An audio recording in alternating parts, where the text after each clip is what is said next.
Hello friends, ಇವತ್ತಿನ ವಿಡಿಯೋದಲ್ಲಿ butter garlic ಮಶ್ರೂಮ್ನ ಹೇಗೆ ಮಾಡೋದು ಅಂತ ನೋಡ್ಕೊಳ್ಳೋಣ. ಮಕ್ಕಳಿಗಂತೂ ಈ ರೆಸಿಪಿ ತುಂಬ ಇಷ್ಟ ಆಗುತ್ತೆ. ಒಂದು ಪ್ಯಾನ್ನ ಇಟ್ಕೊಂಡಿದ್ದೀನಿ.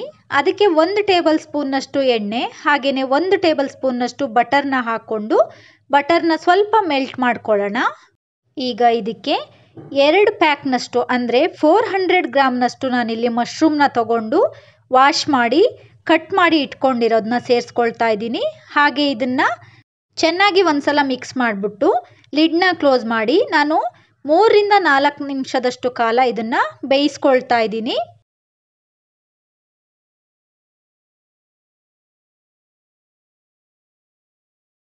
ಈಗ ನೋಡಿ, ಮಶ್ರೂಮ್ ಎಲ್ಲ ಚೆನ್ನಾಗಿ ನೀರನ್ನು ಬಿಟ್ಟಿದೆ. ನಾನಿಲ್ಲಿ ಒಂದು ಮೀಡಿಯಂ ಸೈಜ್ನ ಈರುಳ್ಳಿನ ಸಣ್ಣದಾಗಿ ಕಟ್ ಮಾಡಿ ಹಾಕೊಳ್ತಾ ಇದ್ದೀನಿ. ಹಾಗೆಯೇ 1/4 ಕಪ್ನಷ್ಟು ಬೆಳ್ಳುಳ್ಳಿನ ಸಣ್ಣದಾಗಿ ಚಾಪ್ ಮಾಡಿಬಿಟ್ಟು ಹಾಕೊಳ್ತಾ ಇದ್ದೀನಿ. ಇದು ಬಟರ್ ಗಾರ್ಲಿಕ್ ಫ್ರೈ ಆಗಿರೋದ್ರಿಂದ ನಾವಿಲ್ಲಿ ಗಾರ್ಲಿಕ್ನ ಸ್ವಲ್ಪ ಜಾಸ್ತಿನೇ ಬಳಸಬೇಕಾಗತ್ತೆ. ಹಾಗೆಯೇ 3 ರಿಂದ 4 ಹಸಿಮೆಣಸನ್ನ ಹೆಚ್ಚಿಬಿಟ್ಟು ಹಾಕೊಳ್ತಾ ಇದ್ದೀನಿ. ಈ ನೀರಿನೊಂದಿಗೆ ಬೆಳ್ಳುಳ್ಳಿ, ಈರುಳ್ಳಿ ಹಾಗೆಯೇ ಹಸಿಮೆಣಸು ಚೆನ್ನಾಗಿ ಬೇಯಬೇಕು. ನಾವಿಲ್ಲಿ ನೀಟಾಗಿ ಒಂದ್ಸಲ ಮಿಕ್ಸ್ ಮಾಡ್ಕೊಳ್ಳೋಣ. ಈಗ ಇದರಲ್ಲಿರೋ ನೀರೆಲ್ಲ ಹಾಗೆಯೇ ಪೂರ್ತಿಯಾಗಿ ಡ್ರೈ ಆಗಬೇಕು.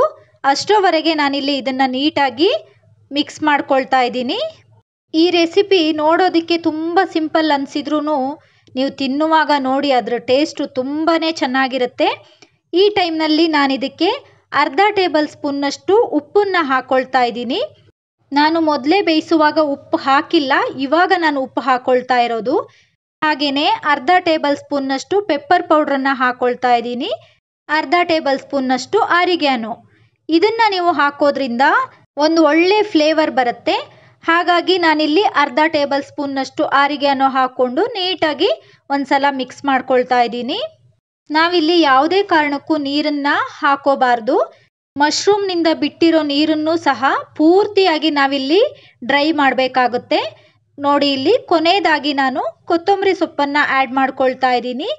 ಈಗ 2 ರಿಂದ 3 ನಿಮಿಷ ಚೆನ್ನಾಗಿ ಈ ರೀತಿ ಮಿಕ್ಸ್ ಮಾಡ್ಕೊಳ್ಳೋಣ. ನೋಡಿದ್ರಲ್ಲ ಎಷ್ಟು ಈಸಿಯಾಗಿ ಬಟರ್ ಗಾರ್ಲಿಕ್ ಮಶ್ರೂಮ್ನ ಮಾಡ್ಕೋಬಹುದು ಅಂತ.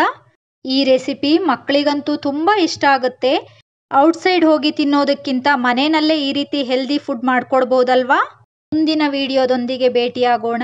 ನಮಸ್ಕಾರ.